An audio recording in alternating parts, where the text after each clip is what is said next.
ನಮಸ್ಕಾರ, ನೀವು ನೋಡ್ತಾ ಇದ್ದೀರಾ ತೇಜಸ್ ನ್ಯೂಸ್ ಕನ್ನಡ. ನಾನು ನಿಮ್ಮ ಸುಷ್ಮಿತಾ. ಮಾದಿಗರಿಗೆ ಒಳ ಮೀಸಲಾತಿ ನೀಡಬೇಕೆಂಬ ದಶಕಗಳ ಹೋರಾಟಕ್ಕೆ ಪ್ರಧಾನಿ ನರೇಂದ್ರ ಮೋದಿಯವರ ಬಲ ಸಿಕ್ಕಿದೆ. ಸುಪ್ರೀಂ ಕೋರ್ಟ್ನಲ್ಲಿ ಮಾದಿಗರ ಪರ ತೀರ್ಪು ಬರುವ ಭರವಸೆ ಇದೆ ಎಂದು ಕೇಂದ್ರ ಸಾಮಾಜಿಕ ನ್ಯಾಯ ಮತ್ತು ಸಬಲೀಕರಣ ಖಾತೆಯ ರಾಜ್ಯ ಸಚಿವ ಎ ನಾರಾಯಣಸ್ವಾಮಿಯವರು ಮಾತನಾಡಿ ತಿಳಿಸಿದರು. ಮಾದಿಗ ದಂಡೋರ ಮಾದಿಗ ಮೀಸಲಾತಿ ಹೋರಾಟ ಸಮಿತಿ ವತಿಯಿಂದ ಬೀದರ್ ನಗರದಲ್ಲಿ ಹಮ್ಮಿಕೊಳ್ಳಲಾದ ಮಾದಿಗ ಮುನ್ನಡೆ ಮಾದಿಗರ ಆತ್ಮಗೌರವ ಸಮಾವೇಶ ಉದ್ಘಾಟಿಸಿ ಮಾತನಾಡಿದ ಅವರು, ಪ್ರಧಾನಿ ನರೇಂದ್ರ ಮೋದಿಯವರು ಇತ್ತೀಚೆಗೆ ತೆಲಂಗಾಣದಲ್ಲಿ ಮಾದಿಗ ಸಮಾಜದ ಮುಖಂಡ ಮಂದಾಕೃಷ್ಣ ಅವರ ಸಮ್ಮುಖದಲ್ಲಿ ಮಾದಿಗರ ಮೀಸಲಾತಿ ಹೋರಾಟವನ್ನು ಬೆಂಬಲಿಸುವುದಾಗಿ ಹೇಳಿದ್ದಾರೆ. ದಕ್ಷಿಣ ಕರ್ನಾಟಕದಲ್ಲಿ ಮಾದಿಗರಿಗೆ ಮೀಸಲಾತಿ ವರ್ಗೀಕರಿಸುವ ವಿಷಯದ ವಿಚಾರಣೆ ಸುಪ್ರೀಂ ಕೋರ್ಟ್ನ ದೊಡ್ಡ ಪೀಠಕ್ಕೆ ಹೋಗಿದೆ. ಮಾದಿಗರಿಗೆ ನ್ಯಾಯ ಒದಗಿಸಿಕೊಡಲು ನನ್ನ ಜವಾಬ್ದಾರಿ ನಿರ್ವಹಿಸುತ್ತೇನೆ ಎಂದು ಪ್ರಧಾನಿ ಹೇಳಿದ ನಂತರ ಮಾದಿಗರಲ್ಲಿ ದೊಡ್ಡ ಸಂಚಲನ ಸೃಷ್ಟಿಯಾಗಿದೆ. ಮೋದಿಯವರ ಈ ನಡೆಗೆ ಸಂಘ ಪರಿವಾರ ದೃಢ ಸಂಕಲ್ಪವೂ ಕೂಡ ಕಾರಣ ಎಂದು ಹೇಳಿದರು. ಮೀಸಲಾತಿಗೆ ಅವಿಭಜಿತ ಆಂಧ್ರಪ್ರದೇಶದಲ್ಲಿ ಕಳೆದ 35 ವರ್ಷಗಳಿಂದ ಹೋರಾಟ ನಡೆಯುತ್ತಿದ್ದರೆ ಕರ್ನಾಟಕದಲ್ಲಿ ಕಳೆದ 28 ವರ್ಷಗಳಿಂದ ನಡೆಯುತ್ತಿದೆ. ಈ ಅವಧಿಯಲ್ಲಿ ಅನೇಕ ರಾಜಕೀಯ ಪಕ್ಷಗಳು ಆಡಳಿತ ನಡೆಸಿವೆ. ಅನೇಕ ಆಯೋಗಗಳು ಮೀಸಲಾತಿ ಹಂಚಿಕೆಯ ಬಗ್ಗೆ ವರದಿ ಕೊಟ್ಟಿವೆ. ಯಾವ ಸರ್ಕಾರಗಳು ಕೂಡ ಅದನ್ನು ಪರಿಗಣಿಸಲಿಲ್ಲ. ಆದರೆ ನರೇಂದ್ರ ಮೋದಿಯವರು ಅದನ್ನು ಗಂಭೀರವಾಗಿ ಪರಿಗಣಿಸಿದ್ದಾರೆ ಎಂದು ತಿಳಿಸಿದರು. ದಾಖಲೆಗಳನ್ನು ಪಡೆಯಲು, ಸಾಲ ಪಡೆಯಲು, ಚುನಾವಣೆಯಲ್ಲಿ ಸ್ಪರ್ಧಿಸಲು ನಾವು ಮಾದಿಗರು ಎಂದು ಹೇಳುತ್ತಾರೆ. ಆದರೆ ಕ್ರೈಸ್ತ ಧರ್ಮವನ್ನು ಅನುಸರಿಸುತ್ತಾರೆ. ಇದು ಸರಿಯಲ್ಲ. ಮಾದಿಗರನ್ನ ಪಾದ್ರಿಗಳು ಮತಾಂತರ ಮಾಡುತ್ತಿದ್ದಾರೆ ಎಂದು ಮಾದಿಗ ದಂಡೋರ ಮಾದಿಗ ಮೀಸಲಾತಿ ಹೋರಾಟ ಸಮಿತಿ ರಾಜ್ಯ ಘಟಕದ ಕಾರ್ಯಾಧ್ಯಕ್ಷ ಫರ್ನಾಂಡಿಸ್ ಹಿಪ್ಪಳಗಾವ್ ಅವರು ಕಾರ್ಯಕ್ರಮ ಉದ್ದೇಶಿಸಿ ಮಾತನಾಡಿದರು. ವ್ಯಕ್ತಿಯ ಹೆಸರು ಏನೇ ಇರಬಹುದು, ಅದನ್ನು ನೋಡಿ ಒಂದು ಜಾತಿ ಧರ್ಮಕ್ಕೆ ಸೀಮಿತಗೊಳಿಸುತ್ತಿರುವುದು ಸರಿಯಲ್ಲ. ನಮ್ಮಲ್ಲಿ ಫರ್ನಾಂಡಿಸ್, ಬುಷ್, ವಿಲ್ಸನ್ ಸೇರಿದಂತೆ ಅನೇಕ ರೀತಿಯ ಹೆಸರುಗಳಿವೆ. ಆದರೆ ನಾವ್ಯಾರೂ ಕೂಡ ಕ್ರೈಸ್ತರಲ್ಲ, ಶುದ್ಧ ಆದಿ ಜಂಬು ವಂಶಸ್ಥರು. ನಮ್ಮ ಒಳ ಮೀಸಲಾತಿ ಹೋರಾಟಕ್ಕೆ ಬಿಜೆಪಿ, RSS ವೇದಿಕೆ ಕಲ್ಪಿಸಿಕೊಟ್ಟಿದೆ. ಯಾರೂ ಇದುವರೆಗೂ ಮಾದಿಗರಿಗೆ ಏನೂ ಮಾಡಿರಲಿಲ್ಲ. ಆದರೆ ಪ್ರಧಾನಿ ನರೇಂದ್ರ ಮೋದಿಯವರು ಸ್ವತಃ ಸಮಾಜದ ಕಾರ್ಯಕ್ರಮಕ್ಕೆ ಬಂದು ಭರವಸೆ ಕೊಟ್ಟಿದ್ದಾರೆ ಎಂದರು. ಈ ವೇಳೆ ಮುಖಂಡರಾದ ರಾಜು ಕಡ್ಯಾಳ್, ರವೀಂದ್ರನಾಥ್, ವೆಂಕಟೇಶ್ ದೊಡ್ಡೇರಿ, ಜಗದೀಶ್ ಬೆಟ್ಟಳ್, ಸಂಪತ್ ದಯಾನಂದ್, ಮಂಜುನಾಥ್, ಸತ್ಯೇಂದ್ರ, ರವಿಚಂದ್ರ, ವಿಜಯಕುಮಾರ್ ಅಡಕಿ, ಸುಧಾಕರ್ ಸೂರ್ಯವಂಶಿ, ಶ್ಯಾಮ್ ನಾಟಿಕರ್ ಅವರು ಸೇರಿದಂತೆ ಇನ್ನಿತರರು ಇದ್ದರು. ವರ್ಗ ದಕ್ಷಿಣ ಭಾರತದ ಮಾದಿಗ ಸಮುದಾಯಕ್ಕೆ ತೆಲಂಗಾಣದ ಐತಿಹಾಸಿಕ ಕಾರ್ಯಕ್ರಮದಲ್ಲಿ 3.5 ದಶಕ ಕಾಲ ಹೋರಾಟ ಮಾಡ್ತಾ ಇರುವಂಥ ಮಾದಿಗರ ಹೋರಾಟಕ್ಕೆ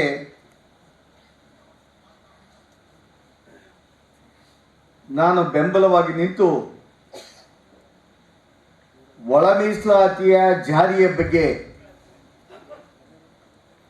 ಇವತ್ತೇನು ಸುಪ್ರೀಂ ಕೋರ್ಟಲ್ಲಿ ಲಾರ್ಜರ್ ಬೆಂಚ್ ಕಾನ್ಸ್ಟಿಟ್ಯೂಟ್ ಆಗಬೇಕಾಗಿದೆ. ಇಡೀ ದೇಶ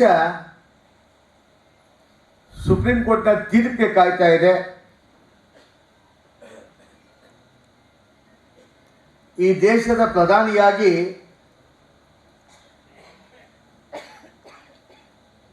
ದಕ್ಷಿಣ ಭಾರತದ ಮಾದಿಗರ ಒಳ ಮೀಸಲಾತಿ ಹೋರಾಟಕ್ಕೆ ಅವಶ್ಯ ನ್ಯಾಯ ಸಿಗುವ ರೀತಿಯಲ್ಲಿ ಸುಪ್ರೀಂ ಕೋರ್ಟ್ನಲ್ಲಿ ವಾದ ಮಂಡನೆಗೆ, ನಿಮಗೆ ಒಳ ಮೀಸಲಾತಿಗೆ ಬರುವುದಕ್ಕೆ ಪ್ರಧಾನಿಯಾಗಿ ನನ್ನ ಜವಾಬ್ದಾರಿಯನ್ನು ನಿರ್ವಹಿಸ್ತೇನೆ ಅಂತ ಹೇಳಿದ ನಂತರ ದಕ್ಷಿಣ ಭಾರತದ ಮಾದಿಗ ಸಮುದಾಯದಲ್ಲಿ ಒಂದು ಸಂಚಲನ ಮೂಡಿದೆ.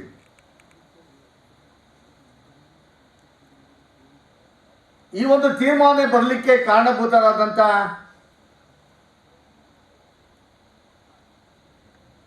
ಮೋದಿಯವರ ಈ ನಡೆಗೆ ಕರ್ನಾಟಕ ರಾಜ್ಯದಲ್ಲಿ ಬೊಮ್ಮಾಯಿ ಸರ್ಕಾರ ಇದ್ದಾಗ ಕರ್ನಾಟಕದ ಮಾದಿಗ ಸಮುದಾಯದ ಬಂಧುಗಳು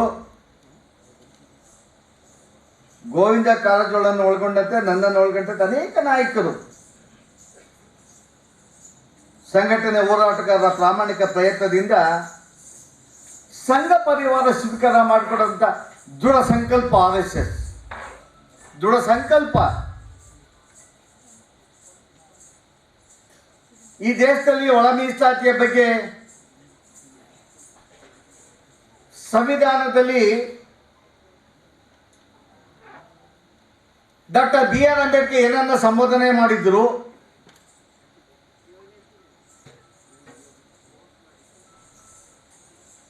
ವಿಶೇಷವಾಗಿ ಪರಿಶಿಷ್ಟ ಜಾತಿಯ ಬಗ್ಗೆ, ಯಾವ ಜನಾಂಗವನ್ನ ಒಂದು ಜಾತಿಗೆ SC ಅಂತ ಡಿಕ್ಲೇರ್ ಮಾಡಬೇಕಾದರೆ ಅಥವಾ ತೆಗೆಯಬೇಕಾದರೆ ಪಾರ್ಲಿಮೆಂಟ್ಗೆ ಸರ್ವೋಚ್ಚ ಅಧಿಕಾರ ಅಂತೇಳಿ ಜಡ್ಮೆಂಟ್ಗಳು ಬಂದಿತ್ತು.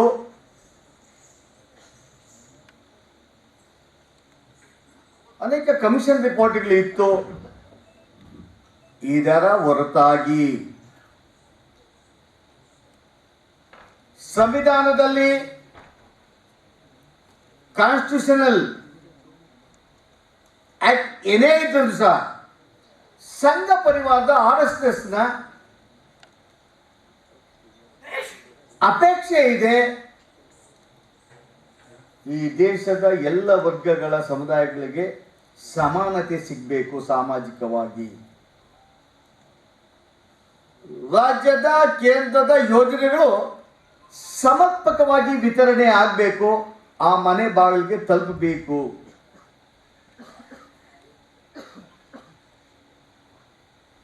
RSSನ ಸಂಕಲ್ಪ ಇದೆ,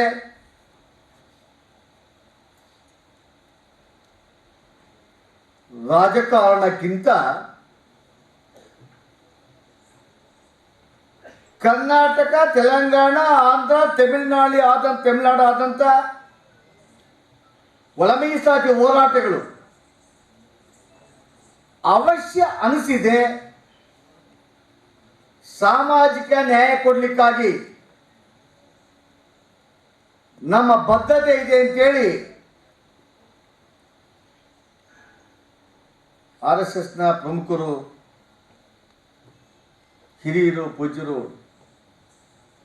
ನಮ್ಮ ನೋವನ್ನು, ಕಾನೂನಿನ ತೊಡಕುಗಳನ್ನು ಮೋದಿಯವರಿಗೆ, ಅಮಿತ್ ಶಾ ಅವ್ರಿಗೆ ಒಪ್ಪಿಸೋದ ಮುಖಾಂತರ ತೆಲಂಗಾಣ ಕಾರ್ಯಕ್ರಮದ ಯಶಸ್ವಿ ಕಾರ್ಯಕ್ರಮ.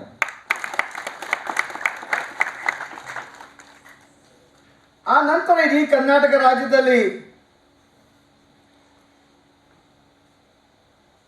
ಮಾದಿಗರ ಜೊತೆಯಲ್ಲಿ ಒಳ ಮೀಸಲಾತಿ, ರಾಜಕೀಯ ಪಕ್ಷಗಳ ನಿಲುವುಗಳು, ಸುಪ್ರೀಂ ಕೋರ್ಟ್ನ ನ್ಯಾಯಾಧೀಶರುಗಳ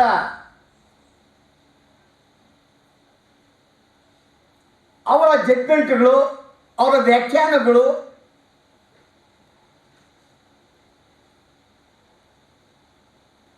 ಇಡೀ ದೇಶದಲ್ಲಿ ಒಳ ಮೀಸಲಾತಿ ಅವಶ್ಯ ಹೋರಾಟಗಳು ಪ್ರಾರಂಭವಾಗಿ 35 ವರ್ಷ, ಆಂಧ್ರ ಪ್ರದೇಶದಲ್ಲಿ, ಕರ್ನಾಟಕದಲ್ಲಿ 28 ವರ್ಷ.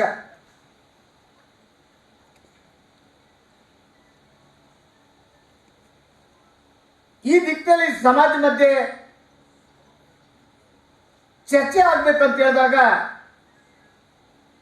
ನಮ್ಮ ಅನೇಕ ಮಹನೀಯರ ಸಲಹೆ ಇತ್ತು, ನೀವು ಹೋಗಿ ಮಾತಾಡಬೇಕು, ಸಮಾಜದ ಮಧ್ಯೆ ಚರ್ಚೆ ಮಾಡಬೇಕು. ರಾಜಕಾರಣ ಮಾಡೋದಲ್ಲ, ರಾಜಕೀಯಕ್ಕೂ ಈ ಕಾರ್ಯಕ್ರಮಕ್ಕೂ ಸಂಬಂಧ ಇಲ್ಲ. ಹೈದರಾಬಾದ್ನಲ್ಲಿ ಮಾದಿಗರ ವಿಶ್ವರೂಪ ಕಾರ್ಯಕ್ರಮ ಹಮ್ಮಿಕೊಂಡಿವು. ಆ ಕಾರ್ಯಕ್ರಮ ಉದ್ದೇಶ ಏನಂದರೆ ಕೇಂದ್ರ ಸರ್ಕಾರಕ್ಕೆ ಒತ್ತಾಯಿಸಿದ್ದಿತ್ತು, ತಾವೆಲ್ಲರೂ ನೋಡಿದರು. ಆದರೂ ಕೂಡ ಕೇಂದ್ರ ಸರ್ಕಾರಕ್ಕೆ ಒತ್ತಾಯಿಸಿ ಅಂತ ನಾನು ವಿರೋಧಿದ್ದರೂ ಕೂಡ ಈ ದೇಶದ ಪ್ರಧಾನಿ ಸನ್ಮಾನ್ಯ ಶ್ರೀ ನರೇಂದ್ರ ಮೋದಿಯವರು ಮಂದಾಕೃಷ್ಣ ಅವರಿಗೆ ಹೇಳಿದ್ರು, ಆ ಕಾರ್ಯಕ್ರಮ ನಾನೇ ಬರ್ತೀನಿ, ನಾನೇ ಬಂದು ಘೋಷಣೆ ಮಾಡ್ತೀನಿ ಅಂತೇಳಿ. ಸುಮಾರು 75 ವರ್ಷ ಆಯ್ತು ಎಲ್ಲ ಪಕ್ಷಗಳು ಓಟ್ ಹಾಕೋತಾ ಬಂದೀವಿ. ಯಾವುದೇ ಪ್ರಧಾನಮಂತ್ರಿ ನಮಗೆ ಬಂದು ನಮ್ಮ ಜೊತೆ ಮಾತಾಡೋಂಥ ಕೆಲಸ ಮಾಡಿಲ್ಲ, ನಮ್ದು ಏನು ಕಷ್ಟ ಅದ ಅಂತ ಕೇಳೋಂಥ ಕೆಲಸ ಮಾಡಿಲ್ಲ. ಆದರೆ ನರೇಂದ್ರ ಮೋದಿಯವರು ಆ ಕಾರ್ಯಕ್ರಮ ಬಂದಿದ್ದು ತಾವೆಲ್ಲರೂ ವೀಕ್ಷಣೆ ಮಾಡಿದ್ರಿ. ಅಲ್ಲಿ ಬಂದು ಹೇಳಿದ್ರು, मेरे भाई मंदा कृष्णा जी आज के बाद में ये मादिगा समाज के साथ हूँ, मंदा कृष्णा जी का स्टैंड बन के काम करूँगा ಅಂತೇಳಿ ಯಾರಾದರೂ ಹೇಳಿದ್ರೆ ನರೇಂದ್ರ ಮೋದಿ ಅವರು ಹೇಳಿದ್ದಾರೆ. ಈ ದೇಶದಲ್ಲಿ ಯಾವ ಸೋನಿಯಾ ಗಾಂಧಿ ಮಾತಾಡಲಿಲ್ಲ ಮಾದಿಗರಿಗೆ, ಯಾವ ರಾಹುಲ್ ಗಾಂಧಿ ಮಾತಾಡಲಿಲ್ಲ, ಯಾವ ಮನಮೋಹನ್ ಸಿಂಗ್ ಮಾತಾಡಲಿಲ್ಲ. ಸುಮಾರು ವರ್ಷ ಅವ್ರದ್ದೇ ಸರ್ಕಾರ ಇತ್ತು, 30 ವರ್ಷದಿಂದ ಹೋರಾಟ ಮಾಡ್ಕೊತಾ ಬಂದೀವಿ, ಆದರೆ ಯಾರು ಕೂಡ ಬಂದಿಲ್ಲ. ಅವತ್ತು ನರೇಂದ್ರ ಮೋದಿಯವರು ಬಂದು ವೇದಿಕೆ ಮೇಲೆ ಹೇಳಿದ್ರು 30 ವರ್ಷ ಹೋರಾಟ ಮಾಡ್ತಾಯಿದ್ರಿ, ಈ ಸಮಾಜ ಕಣ್ಣಿನ ಸಮಾಜ, ಕಿವಿಯ ಸಮಾಜ, ನಿಮ್ಮ ಸಮಾಜಕ್ಕೆ ಯಾರೂ ನ್ಯಾಯ ಕೊಡುವಂಥ ಕೆಲಸ ಮಾಡಿಲ್ಲ, ಆದರೆ ನಾನು ನಿಮ್ಮ ಜೊತೆ ಇದ್ದೀನಿ ಮಂದಾಕೃಷ್ಣನ್ ಅಂತೇಳಿ ಅಷ್ಟೆಂಟಾಗಿ ಕೆಲಸ ಮಾಡ್ತೀನಿ ಅಂತೇಳಿ ಗಂಟೆ ವಯಸ್ಸಿಗೆ ಹೇಳಿದ್ರು. ಆದ್ದರಿಂದ ಕೆಲವೇ ದಿನದಲ್ಲಿ ನಮಗೆ ಸಿಹಿ ಸುದ್ದಿ ಸಿಗ್ತದೆ. ಆ ಸುದ್ದಿ ತೊಗೊಂಡು ಯಾರು ಬೀದರ್ ಬಂದಾರ ಅವ್ರ ಭಾಷಣ ಮುಖಾಂತರ ತಮಗೆ ಹೇಳ್ತಾರೆ. ಈ ನವೆಂಬರ್ 17ನೇ ತಾರೀಕಿಗೆ ಮೊದಲನೇ ಹಂತದ ವಿಚಾರಣೆ ಇದೆ ನಮ್ಮ ಸುಪ್ರೀಂ ಕೋರ್ಟಲ್ಲಿ. ಜನವರಿ ತಿಂಗಳಲ್ಲಿ ಎಂಡ್ ಆಗ್ತಾ ಅಥವಾ ಫೆಬ್ರವರಿ ನಮ್ಗೆ ನ್ಯಾಯ ಸಿಗ್ತದೆ. ಸಿಕ್ಕ ಮೇಲೆ ನೀವಂತಿರ್ಬೋದು ಇಷ್ಟೆಲ್ಲ ಸಿಗ್ತದೆ. ತೆಲಂಗಾಣದಾಗ ಮೋದಿಯವರು ಬಂದು ಹೇಳಿದ್ರು, ಎಲ್ಲ ಹೇಳಿದ್ರು, ಮತ್ತು ನಾವ್ಯಾಕೆ ಮಾದಿಗರೇ ಮುನ್ನಡೆ ಮಾಡ್ಬೇಕಂತೇಳಿ. ಬಂಧುಗಳೇ, ಕರ್ನಾಟಕ ರಾಜ್ಯದಲ್ಲಿ ಕಾಂಗ್ರೆಸ್ ಸರ್ಕಾರ ಇದೆ, ತೆಲಂಗಾಣದಲ್ಲಿ ಕಾಂಗ್ರೆಸ್ ಸರ್ಕಾರ ಇದೆ, ಬೇರೆ ಬೇರೆ ರಾಜ್ಯಗಳಲ್ಲಿ ಬೇರೆ ಬೇರೆ ಸರ್ಕಾರ ಇದೆ, ಕೇಂದ್ರದಲ್ಲಿ BJP ಸರ್ಕಾರ ಇದೆ. ಅವರು ಮಾಡಿದ್ದು ಇಂಪ್ಲಿಮೆಂಟ್ ಮಾಡೋಕೆ ಮೀನ ಮೇಷ ಮಾಡ್ತಾರೆ. ಅದ್ರ ಕಡೆಯಿಂದಾಗಿ ಮಾದಿಗ ಮುನ್ನಡೆ ಕಾರ್ಯಕ್ರಮ ಅಂತ ಇದ್ವಿ. ನಾವು ಹೋರಾಟ ಮಾಡೋಕ್ಕೆ ಸಿದ್ಧ ಇರಬೇಕು. ಯಾವುದೇ ಕೋರ್ಟ್ ಆರ್ಡರ್ ಕೊಟ್ಟರು ಕೂಡ ಕ್ಲಿಯರ್ ಕಟ್ ಆರ್ಡರ್ ಇಲ್ಲ, ಅದ್ರ ಹೊಡೆ ಮೇಲೆ ದೀಪಾಟಾಗಿ ಇರ್ತಾವಲ್ಲ, ಈ ಕಡೆ ಬೆಳಕು ಈ ಕಡೆ ಬೆಳಕು. ಅದಕ್ಕೆ ನಾವು ಹೋರಾಟ ಮಾಡಿ ನಾವು ಸದಸ್ಯ ಆಯೋಗ ಪಡ್ಕೋಬೇಕು, ಒಳ ಮೀಸಲಾತಿ ಜಾರಿ ಮಾಡಬೇಕು. ಇಲ್ಲಿ ಸರ್ಕಾರದಲ್ಲಿ ಸಿದ್ದರಾಮಯ್ಯ ಅಂತ ಯಾವುದೇ ಜಪ್ಪ ಅಂದ್ರೆ ಮಾಡೋಂಗಿಲ್ಲ. ಹೋದ ಚುನಾವಣೆ ನೋಡಿದ್ರಿ ನೀವೆಲ್ಲ, ಅವ್ರು ಏನಂತ ಪ್ರಚಾರ ಮಾಡಿದ್ರು, ಕಾಂಗ್ರೆಸ್ ಸರ್ಕಾರ ಹೆಂಗೆ ಮಾಡ್ತಂತೇಳಿ. ಅವ್ರು ಹೇಳಿದ್ರು, ನಮ್ಮ ಒಳಗೆ ಬಂದರು, ಒಳ ಮೀಸಲಾತಿ ಜಾರಿ ಆಗಿಲ್ಲಪ್ಪ, ಬೊಮ್ಮೆಯವ್ರು ಸುಳ್ಳು ಹೇಳ್ತಾರೆ ಅಂತ ಹೇಳಿದ್ರು ನಮ್ಮ ಜನರಿಗೆ. ಅದೇ ರೀತಿ ಮತ್ತೆ ಬಂಜಾರ ನಮಗೆ ಒಡ್ಡ ಹತ್ರ ಹೋಗಿ ಹೇಳಿದ್ರು, ನಾನು 5 ವರ್ಷ ನಾನು CM ಇದ್ದಾಗ ಮಾಡಲಿಲ್ಲ, ಈಗ ಬೊಮ್ಮೆಯವ್ರು ಮಾಡಿದ್ರು ನೋಡಂತ ಅವ್ರಿಗೆ ಹೇಳಿದ್ರು. ಆ ಕಡೆ ಆ ಓಟ್ ತೊಗೊಂಡ್ರು, ನಮ್ಮ ಜನ ಮರಳ ನಾವು ಓಟ್ ಹಾಕಿ ಗೊತ್ತವರು ಅಧಿಕಾರ ಮಾಡ್ತಾರೆ. ಅದಕ್ಕೆ ಬಂಧುಗಳೇ, ನಮಗೆ ಯಾರು ಕಣ್ಣೋಡಿಸಂತ ಕೆಲಸ ಮಾಡಿದಾರ, ಸಮಾಜಕ್ಕೆ ನ್ಯಾಯಪರವಾಗಿ ನಮ್ಮ ಜೊತೆ ಅದರ ಅಂಥವ್ರಿಗೆ ನಾವು ಪಕ್ಕ ಮಾದಿಗರೇ ಆದ್ರೆ ಅವ್ರ ಜೊತೆ ನಾವು ಸಾಥ್ ಕೊಡಬೇಕು, ಅವ್ರ ಜೊತೆ ನಾವು ಇರ್ಬೇಕಂತೇಳಿ ಗಂಟೆ ವರ್ಷ ಹೇಳ್ತೀನಿ ಬಂದಿದ್ದಾರೆ. ಯಾಕಂದ್ರೆ ನಮಗೆ ಯಾರು ನಮಗೆ ಋಣ ಮಾಡ್ತಾರ ನಾವು ತೀರ್ಸಲೇಬೇಕು, ನಾವು ಚಿರೋಡಿ ಆಗಿರ್ಬೇಕು. ನಮ್ಮನ್ನು ಯಾರು ಮುಡ್ಸ್ಕೋತಿಲ್ಲ, ನಮ್ಮನ್ನು ದೂರದಿಂದ ನೋಡ್ತಿರೋ ಅಂಥ ಕಾಲಘಟ್ಟದಲ್ಲಿ ಇಡೀ ವಿಶ್ವನೇ ನೋಡೋಂಥ ಪ್ರಧಾನಿಯಾದ ನರೇಂದ್ರ ಮೋದಿಯವರು ಅದರ. ಅಂಥವ್ರು ಬಂದು ಮಂದಾಕೃಷ್ಣ ಮಾದಿಗರಿಗೆ ಒಂದು 100 ಸಲ ये मेरा भाई है मंदाकृष्ण जी, मैं मादिगा समाज का अभिनंदन करता हूँ, ನಾ ಸಭ್ಯಲಾರ ಅಂತ ಓಡ್ಗಳು ಹೇಳಿದ್ರೆ ಆ ಹೇಳಿದ್ಮೇಲೆ ಇಡೀ ಇವತ್ತು ಪ್ರಪಂಚನೇ ನೋಡ್ತಾ ಇದೆ. ಮಾದಿಗ ಓಡ್ ಅಂಬೋದು ಇವತ್ತು ಗ್ಲೋಬಲ್ ಆಗಿದೆ ಇಡೀ ಪ್ರಪಂಚದಲ್ಲಿ. ಮಾದಿಗ ಅಂತ ಯಾರಿಗೆ ಗೊತ್ತಿಲ್ಲ, ಇದೇ ರಾಹುಲ್ ಗಾಂಧಿ ಗೊತ್ತಿಲ್ಲ, ಇದೇ ಇವ್ರಿಗೆ ಯಾರಿಗೆ ನಮ್ಮದು ಸೋನಿಯಾ ಗಾಂಧಿ ಗೊತ್ತಿಲ್ಲ, ಕಾಂಗ್ರೆಸ್ನವ್ರಿಗೆ ಗೊತ್ತಿಲ್ಲ. ಯಾಕೆ ಗೊತ್ತಿಲ್ಲ ಅಂದರೆ ಅಲ್ಲಿ ಬಗಲ ಕುಂತಿದ್ದಾರೆ ಇನ್ನೊಬ್ಬರು ನಮ್ಮ ಸೋದರ ಇರ್ತಕ್ಕಂಥ ಮಲ್ಲಿಕಾರ್ಜುನ್ ಖರ್ಗೆ ಅವರು. ಅವ್ರು ಏನು ಬಿಂಬಿಸ್ತಾ ಇದ್ದಾರೆ ಅಂದ್ರೆ ಕರ್ನಾಟಕ ರಾಜ್ಯದಲ್ಲಿ ಇರ್ತಕ್ಕಂಥ ಎಲ್ಲ ಮಾದಿಗರು BJP ಪರವಾಗಿ ಅದರ, ಪಲ್ಯರೆಲ್ಲರೂ ಕಾಂಗ್ರೆಸ್ ಪರವಾಗಿ ಅಂತ ಹೇಳ್ತಕ್ಕಂಥ ದಾರಿ ತಪ್ಪಿಸ್ತಾರೆ. ಇವತ್ತು ನಾವು ಯಾವಾಗ ಮೋದಿಯವರು ಬಂದು ನಮಗೆ ಬೆನ್ನು ತೊಟ್ಟಿ ನಾನು ನಿಮ್ಮ ಜೊತೆ ಇದ್ದೀನಿ ಅಂತ ಹೇಳಿದಾಗ ನಮ್ಮ ಜನ ಎತ್ತಿಸ್ಕೊಂಡ್ರೆ, ಇಲ್ಲ ಕಾಲಾನುಗಣತಿ 70-75 ವರ್ಷ ಎಲ್ಲ ಮಾದಿಗರು ಕಣ್ಣು ಮುಚ್ಚಿ ಕಾಂಗ್ರೆಸ್ ಕೋಟ್ ಹಾಕ್ತಿದ್ರು. ಇವತ್ತು ಎಕ್ಸಾಂಪಲ್ ಆಗಿ ಹೇಳ್ತೀನಿ, ಬೀದರ್ ಜಿಲ್ಲೆಯಲ್ಲಿ ಕಲ್ಯಾಣ ಕರ್ನಾಟಕದಲ್ಲಿ ಕಾಂಗ್ರೆಸ್ನವ್ರು ಒಂದೇ ಒಂದು ಟಿಕೆಟ್ ಕೊಟ್ಟಿಲ್ಲ. ಭಾಳ ನೋವಿನ ಸಂಗತಿ ಅದ. ಅದೆಲ್ಲ ಬೆರ್ತು ನಮ್ಮಲ್ಲಿರ್ತಕ್ಕಂಥ ನಾವೇನು ಕಾಂಗ್ರೆಸ್ಗೆ ಹುಟ್ಟಿದೆ ಅಂತ ತಿಳ್ಕೊಂಡಾಗ ಮಾದಿಗರು ಮಾಡ್ತಾ ಇದ್ದೀವಿ. ನಾವು ಜಾಗೃತರಾಗಿ ನಾವು ಹುಷಾರಾಗಿದ್ದೀವಿ. ಯಾವುದರ ಸರ್ಕಾರದಾಗ ನಮ್ಮರಿಗೆ ಮೊದಲನೇ ಸಲ ಸಂಸತ್ ಗೆದ್ದರಿಗೆ ಮಂತ್ರಿ ಮಾಡಿದ್ರೆ ಅಂದ್ರೆ BJP ಸರ್ಕಾರ. ಇವತ್ತು ನಾರಾಯಣಸ್ವಾಮಿ ಸಾಕ್ಷಿಯಾಗಿ ಕುಂತಾರೆ ಮಗ. ಅದೇ ರೀತಿ ಕಾರಜೋಳನಲ್ಲಿ ಉಪಮುಖ್ಯಮಂತ್ರಿ ಕೊಟ್ಟರೆ, ಉಪಮುಖ್ಯಮಂತ್ರಿ ಬಾದ್ ಯಾವುದರ ಪೋಸ್ಟ್ ಅಲ್ಲ, CM ಪೋಸ್ಟ್ ಲಾಸ್ಟ್ ಅಂಥ ದೊಡ್ಡ ಪೋಸ್ಟ್ ಅವ. ಆದರೂ ಕೂಡ ಇಷ್ಟೆಲ್ಲ ಇಟ್ಕೊಂಡು ಬೊಮ್ಮೆಯವರು ಒಂದು ಜೇನಿನ ಗೂಡಿ ಕೈ ಹಾಕಿರ್ತಾರೆ. ಅವ್ರು ಹೇಳಿದ್ರು ಅವತ್ತೇ, ನಾನು ಒಳ ಮೀಸಲಾತಿ ಮಾಡಿದ್ರೆ ನಾನೆಲ್ಲೋ ಸೋಲ್ತಿ ನಮ್ಮ ಭಯ ಇಟ್ಕೊಂಡು ಕೂಡ, ಆದರೂ ಪದೇ ಪದೇ ಏನಾರಸ್ವಾಮಿ ಅಣ್ಣರು ಕಾರಜೋಳ ಸಾಹೇಬರು ಎಲ್ಲ ಒತ್ತಾಯ ಹಾಕಿದ್ರಾಗ ಅವರು ಮಾಡತ್ತಿರ್ತೀವಿ ಅಂತ ಮಾಡಿದ್ರು. ಅದರ ಪ್ರತಿಫಲ ಏನಾಯಿತು ತಾವೆಲ್ಲ ನೋಡಿದ್ರಿ. ಯಾವಾಗ 2018ರಲ್ಲಿ ಅದು ಕಾಂಗ್ರೆಸ್ ಪ್ರೇರಿತ ಆಗಿತ್ತಂಥ ಪ್ರೋಗ್ರಾಮ್ ಇತ್ತು, ಸಿದ್ದರಾಮಯ್ಯ ಹುಬ್ಳಿಯಲ್ಲಿ ಮಾಡಿದ್ದು. ಅವತ್ತು ಯಾರು ಸ್ವಂತ ಅವರೇ ಕಾಂಗ್ರೆಸ್ನವ್ರು ಎಲ್ಲ ಕಡೆ ಗಾಡಿ ದುಡ್ಡನ್ನು ಕೊಟ್ಟು ಜನ ಕರೆಸಿ ಕಾರ್ಯಕ್ರಮ ಮಾಡಿದ್ರು. ಆ ಕಾರ್ಯಕ್ರಮದಾಗ ಸುಮಾರು 2-3 ಲಕ್ಷ ಜನ ಇತ್ತು. ಸಿದ್ದರಾಮಯ್ಯ ಬಂದು ಅವತ್ತು ಹೇಳಿದ್ರಲ್ಲಿ ಮಾದಿಗ ಎಲ್ಲ ಕಡೆಯಿಂದ ನಾನು ಒಳ ಮೀಸಲಾತಿ ಮಾಡ್ತೀನಿ ಅಂತ ಎಲ್ಲೂ ಹೇಳಕ್ಕೆ ನಡೀತಿಲ್ಲ ಅವರು. ಆ ಕಾರ್ಯಕ್ರಮ ಬರ್ಬೇಕಾದ್ರೆ ಸುಮಾರು 2 ತಾಸು ಬೇರೆ ಕಡೆ ವೇಟ್ ಮಾಡಿ ಅವ್ರಿಗೆ ಯಾವುದು ಒಳಗಿಂದ ಫೋನ್ ಬರ್ತಾಯಿದ್ವಿ, ಈ ಕಾರ್ಯಕ್ರಮಕ್ಕೆ ಹೋಗಬೇಡ, ಒಳ ಮೀಸಲಾತಿ ಘೋಷಣೆ ಮಾಡುವ ಅಂತೇಳಿ. ಆದರೆ ಆ ಕಾರ್ಯಕ್ರಮಕ್ಕೆ ಕಾಟಾಚಾರಕ್ಕಾಗಿ ಬಂದು ಸುಮ್ಮನೆ ನಿಂತು ಏನೋ ಮಾತ್ರ ಹೋದರು. ಅವತ್ತು ನಮ್ಮ ಜನ ಮನಗಂಡು ಅವತ್ತು ಕಾಂಗ್ರೆಸ್ ಸರ್ಕಾರ ತಕ್ಕ ಪಾಠ ಕಲಿಸ್ತು. ಯದಿ ಸಿದ್ದರಾಮಯ್ಯ ದಿಲ್ಲಿದಾಗ ಅಂತ ಹೇಳ್ತಾರೆ, ನಾನು ಒಳ ಮೀಸಲಾತಿ ಮಾಡೋದು ಸಲುವಾಗಿ ನಾನು ಸೋತೀನಿ ಅಂತ ಹೇಳ್ತಾರೆ. ತದನಂತರ ನಮ್ಮ ಜನ BJP ಪಕ್ಷಕ್ಕೆ ಅಧಿಕಾರ ಕೊಡ್ತು. ಆದರೆ ಇವಾಗ ಒಳ ಮೀಸಲಾತಿ ಆಯಿತು, ಎಲ್ಲ ಆಯಿತು, ಯಾಕೆ ಸೋಲ್ತು ಅಂತ ನಾವು ಮನವರಿಕೆ ಮಾಡ್ಕೋಬೇಕಾಗಿದೆ. ಕಾರಣ ಇಷ್ಟೇ, BJP ಸರ್ಕಾರ, ಬೊಮ್ಮಾಯಿ ಸರ್ಕಾರ ಒಳ ಮೀಸಲಾತಿ ಮಾಡಿ ಕೇಂದ್ರ ಸರ್ಕಾರ ಶಿಫಾರಸು ಮಾಡಿದೆ. ಇಡೀ ಸಮಾಜ ಪರವಾಗಿ ಅಭಿನಂದನೆ ಹೇಳೋಣ. ಬಟ್ ಕಟ್ಟಕಡೆ ದಿನಗಳಲ್ಲಿ ಲಾಸ್ಟ್ ಮಾರ್ಚ್ ತಿಂಗಳಲ್ಲಿ ಈಗ ಡಿಕ್ಲೇರ್ ಮಾಡಿದ ತಕ್ಷಣ ಚುನಾವಣೆ ಹೋದರು, ಜಾಸ್ತಿ ಪ್ರಚಾರ ಆಗಿಲ್ಲ. ಅದಕ್ಕೆ ನಾರಾಯಣಸ್ವಾಮಿ ಅಣ್ಣರಿಗೆ ನಾವು ಇವತ್ತು ಮಾತು ಕೊಡ್ತೀವಿ. ಬೀದರ್ ಜಿಲ್ಲೆಯಲ್ಲಿ ನಮ್ಮ ಜಿಲ್ಲೆಯಿಂದ ಯಾವಾಗಲೂ ನಿಮ್ಮ ಒಳ ಮೀಸಲಾತಿ ಪರವಾಗಿ ನೀವು ಹಗಲು ರಾತ್ರಿ ಹೊರಡ್ತಾ ಇದ್ರಿ, ನಮ್ಮ ಜಿಲ್ಲೆ ಜನತೆ ನಿಮ್ಮ ಪರವಾಗಿದ್ದೆ ಅಂತ ನಾನು ಗಂಟೆ ವರ್ಷಕ್ಕೆ ಬಂಧುಗಳೇ, ಸಮಯ ಭಾಳ ಆಗ್ಯದ. 5 ನಿಮಿಷ ಟೈಮ್ ಕೊಟ್ಟಿದ್ದಾರೆ. ಆದರೂ ಕೂಡ ಪ್ರಸ್ತಾವಿಕ ಗುಡಿ ಅಂದ್ರೆ ಹೇಳಬೇಕಾಗ್ತದೆ. ನಮ್ಮ ಜಿಲ್ಲೆಯಲ್ಲ ನಾನು ಹೇಳಬೇಕಾಗ್ತದೆ ವೇದಿಕೆ ಮುಖಾಂತರ. ಇವತ್ತು ನಮ್ಮ ಜಿಲ್ಲೆಯಲ್ಲ ನಾವು ಏನಾರ ಬೆಳೆದೀವಿ ಅಂದ್ರೆ ಸ್ವಂತ ಹೋರಾಟ, ಸ್ವಂತ ನಮ್ಮ ಕಾಲ ಮೇಲೆ ನಿಂತೀವಿ ನಾವು. ನಮ್ಗೆ ಯಾರ ಇಲ್ಲಿ ಅಂದಿನ ಕಾಲದಲ್ಲಿ ಬೀದರ್ ಜಿಲ್ಲೆಯಲ್ಲಿ ಅಂಬೇಡ್ಕರ್ ಸರ್ಕಲ್ ಹತ್ರ 3 ಜನ ಸಿಗ್ತಂತ ಮಾದಿಗ ಅಂತ ಹೇಳಕ್ಕೆ. ಇವತ್ತು ಇಷ್ಟೊಂದು ಜನ ಬಂದರೆ ಸಂಘಟನೆ ಕಾರಣ, ಅದಕ್ಕೆ ಹೋರಾಟನೇ ಕಾರಣ. 1991-92ರಲ್ಲಿ ಮುನಿಯಪ್ಪ ಅಂತೇಳಿ ಆದಿಜಾಂಬ ಸಂಘಟನೆ ಕಟ್ಕೊಂಡು ಬೀದರ್ ಜಿಲ್ಲೆ ಬರ್ತಾರೆ. ಅವ್ರು ನಮ್ಮ ಚಿಕ್ಕಪ್ಪ ಇರ್ತಕ್ಕಂಥ ಚಂದ್ರಕಾಂತ್ ತಿಪ್ಪಳವ್ರು ಇರ್ಬೋದು, ರಾಜು ಕಡೆಯವರಾಗಿರ್ಬೋದು, ಹಾಗೆ ನಮ್ಮ ಬಸಪ್ಪ ಕಲೋಡಿ ಇದ್ದರು, ಪಾಂಡುರಂಗ ಸುರೇಶ್ ಇದ್ರು, ತೀರ್ಕೊಂಡಿದ್ರು ನಮ್ಮ ಮಧ್ಯದಲ್ಲಿ. ಅವತ್ತು ಕರೆದು ಚಂದ್ರಕಾಂತ್ ನಾನು ಮಾದಿಗ ಸಮಾಜ ಇದ್ದೀನಿ, ಸಂಘಟನೆ ಕಟ್ಟಕ್ಕೆ ಬೀದರ್ಗೆ ಬಂದಿನಪ್ಪ ಅಂದರು. ಅಣ್ಣ ಇಲ್ಲಿ ಯಾರು ನಮ್ಮಲ್ಲಿ ಮಾದಿಗರಲ್ಲಿ ಎಲ್ಲ ಕ್ರಿಶ್ಚಿಯನ್ ಆಗ್ಯಾರ ಅಂತ ಹೇಳಿದ್ರು. ಆದರೂ ಕೂಡ ಇಲ್ಲ ಬೇಕೇ ಬೇಕಂದಾಗ ಚಂದ್ರಕಾಂತ್ ತಿಪ್ಪಳವ್ರು ನಮ್ಮ ಚಿಕ್ಕಪ್ಪರು ಸಾಕ್ರೆಲ್ ಹತ್ರ ಹೋಗಿ 500 ರೂಪಾಯಿ ಇಸ್ಕೊಂಡು ಹೀರೋ ಹೋಂಡಾ ಗಾಡಿ ಮೇಲೆ ಎಲ್ಲೋ ಕೇಳೋ ನರಸಿಂಹ ಸುರೇಶ್ವರ ಹತ್ರ ಹೋಗಿ ಮಾತಾಡ್ಕೊಂಡು ಅಂಬೇಡ್ಕರ್ ಸರ್ಕಲ್ ಐಬದಾಗ ಮೀಟಿಂಗ್ ಮಾಡ್ತಾರೆ. ಅವ್ರ ಜೊತೆ ಇರ್ತಕ್ಕಂಥವ್ರು ಚಂದ್ರಕಾಂತ್ ತಿಪ್ಪಳವ್ರ ಜೊತೆ ಒಬ್ಬರು ಹೊಲೆಯರು, ಒಬ್ಬರು ಮುಸ್ಲಿಮರು ಇದ್ದರು, ಅವರೊಬ್ಬರು ಮಾದಿಗರು. ಆದರೆ ಇವರು ಎಲ್ಲ ಮಾದಿಗರು ಅಂತೇಳಿ 3 ಕೂತು ಮೀಟಿಂಗ್ ಮಾಡಿದ್ರಾಗುತ್ತು. ಇವತ್ತಿನ ಕಾಲಘಟ್ಟದಲ್ಲಿ ಸಾವಿರಾರು ಗಟ್ಟಲೆ ಮಾದಿಗರು ಬರ್ತೀರಂದ್ರೆ ಅವತ್ತಿನ ಹೋರಾಟ ಇಲ್ಲಿವರೆಗೆ ಬಂದಿದೆ. ನಂತರ ಬೀದರ್ ಜಿಲ್ಲೆಯಲ್ಲಿ ಯಾರು ಮಾದಿಗ ಅಂತ ಹೇಳ್ಕೊತಿಲ್ಲ, ಎಲ್ಲ ಕನ್ವರ್ಟೆಡ್ ಕ್ರಿಶ್ಚಿಯನ್ ಆಗಿದ್ರು. ಬಟ್ ಆನ್ ರೆಕಾರ್ಡ್ ಇವತ್ತು ಕೂಡ 3 ಲಕ್ಷ ಮಾದಿಗರು ಇದ್ದಾರೆ. ಅದರಲ್ಲಿ ಬರೀ 500-600 ಜನ ಅಷ್ಟೇ ಕ್ರಿಶ್ಚಿಯನ್ ಇದ್ದಾರೆ. ಅದಕ್ಕೆ ನಾನು ಹೇಳ್ತೀನಿ ಬಂಧುಗಳೇ, ಇದೊಂದು ಬೀದರ್ ಜಿಲ್ಲೆಗೆ ಇಂಥ ಒಂದು ಹವಳಿ ಆಗ್ತದೆ. ಇಂಥ ಹವಳಿಗೆ ನಮ್ಮ ಕೇಂದ್ರದಲ್ಲಿ ಇರ್ತಕ್ಕಂಥ ಸಚಿವರು ಕಾರಜೋಳ ಸಾಹೇಬರು ಈ ಕಡೆ ಜಾಸ್ತಿ ಗಮನ ಕೊಡಬೇಕು.